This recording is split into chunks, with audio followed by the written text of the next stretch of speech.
Hey, this is Job Coach Kathy. Our strategic plan today covers reference cards. Let's go to work.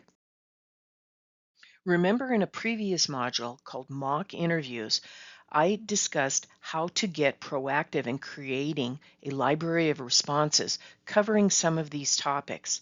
What we're going to do now is take your responses that you've created and we're going to move some of those to a reference card. I'll show you how.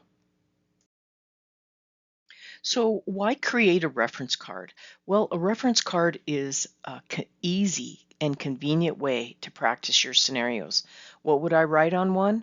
Well, I'd first start off with a half a sheet of cardstock paper because it's a little heavier paper and it's a little easier to put your scenarios on. On your reference card, I would write STAR, situation, task, action, and result.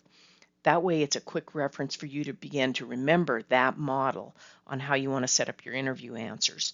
Then set up your behaviors or scenarios with bullet points. So how many scenarios do I need? I would consider pulling together about 12 because if you have 12 scenarios on these major behaviors, more than likely there's not very many types of questions that the panel will ask you that you haven't given some serious thought to. So for instance, over here on the right, this is just an example of a reference card I would create. Is for leadership, I would put your example and then a couple of bullet points underneath there of your key talking points. Same for conflict. I would come up with a couple of good examples for problem solving. And the other reason you might want to build a reference card is some companies will allow you to bring in your reference card or memory aid for your interview. You'd simply need to reach out to the HR department and ask them, may you bring in a reference card? So here's your action item.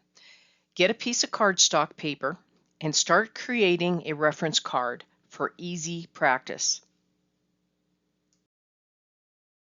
Please check out my other YouTube videos by Job Coach Kathy and don't forget to subscribe to receive more job strategies each week.